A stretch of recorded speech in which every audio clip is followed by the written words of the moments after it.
All right, guys, it's Anthony of Super Service. We've got Jeri's truck.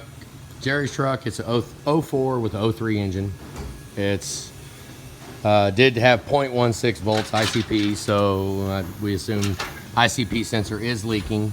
So we need an ICP sensor. I mean, it's common for an 03 engine. It's pretty common. The IPR screen did break off inside.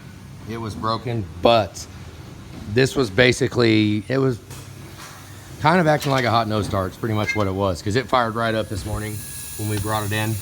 We've got air hooked up to it, and we're listening now.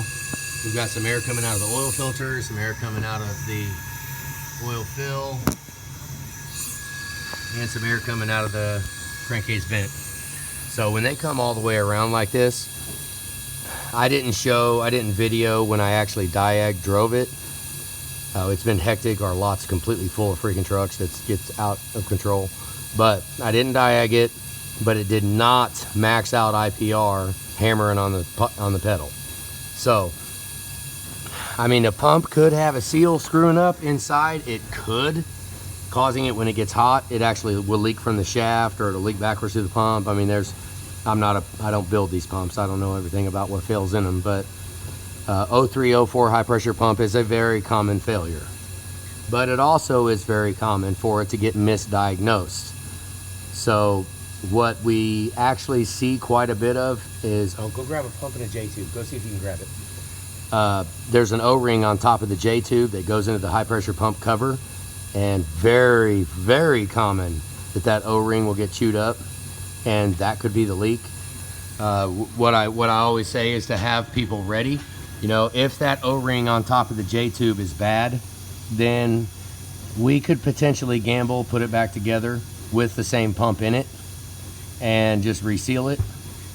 One thing that is a drag is this is an 03 engine with a crossover tube on the back of the intake.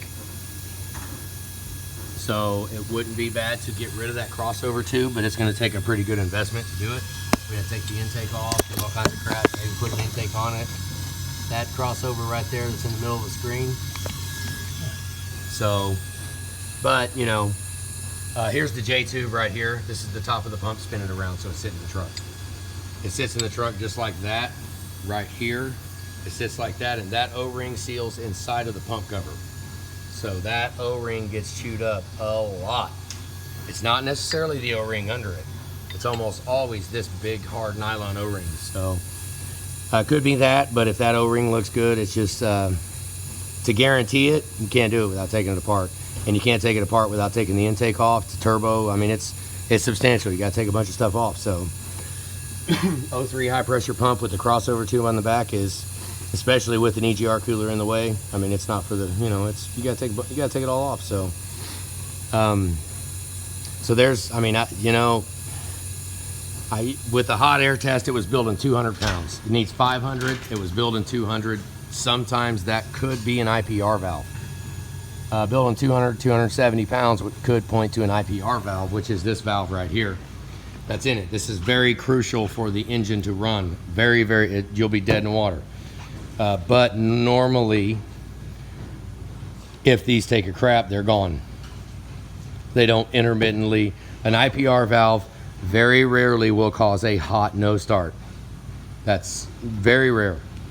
High pressure pump could cause a hot no start, but normally if it's a bad high pressure pump or a leak, then normally it would max out IPR, which that'd be a whole other conversation to explain what maxing out IPR means, but the computer is seeing plenty of pressure out of the pump. So yeah. So we do have a leak, and right now what we're looking at, it's with it coming from both valve covers. Probably wouldn't be a bad deal to go ahead and yank both valve covers off too, yank the turbo off, and potentially yank the intake off, and then re-air test with the valve covers and everything off with the pump cover on, and then re-air test again if we still, you know, if nothing jumps out at us. Basically, we stair step our way all the way down into there.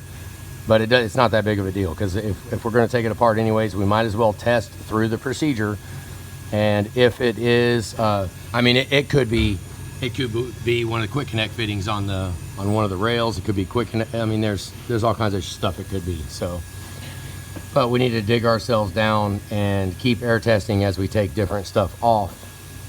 And then if it's that pump, and then we take the pump cover off, and if the O-ring on top of the J-tube that he showed over there is bad, then we can actually air test without the pump in the way, or without the pump cover on. We can re-air test it again, and that'll rule out a lot of stuff. But you know, where we're at right now is turbo off, intake off, and potentially, you know, if it was mine, I'd yank both valve covers too, just to put eyeballs on it, just to check it out. But you know, it's easy to suggest things when it's not my money. I understand that, but that's just, I mean, we don't want to take the whole center apart and not take the freaking valve covers off to at least look, to at least see if there's something in the quick connects. And when I say take the valve covers off, I mean take the valve covers off and air test with the valve covers off, just to make sure.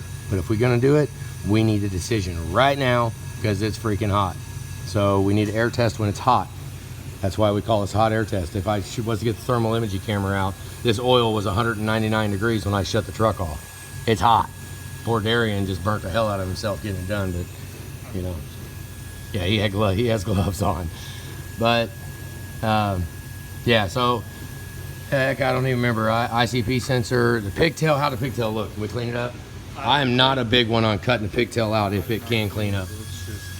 It's just nasty. We'll make sure that there's no bare copper showing on the end, which hopefully there's not. So if there's no bare copper showing on the wire, and we can brake clean and blow gun it out. Oh, the IPR, look at that. Might need a freaking IPR pigtail. Maybe even not the, yeah, we probably ought to do that. Pull out, what we could do is pull the pins out of it and not splice the wire if there's no breaks in the wire. Pull the pins out and put a new plastic on it. That way we don't put splices. Those two sensors right there are crucial engine management systems. If we don't have to cut the freaking wire, then don't cut the freaking wire. But sometimes we do, who knows. But we'll try and not do it. So blowing air out. Yep. All right guys, that's it. Have a good day.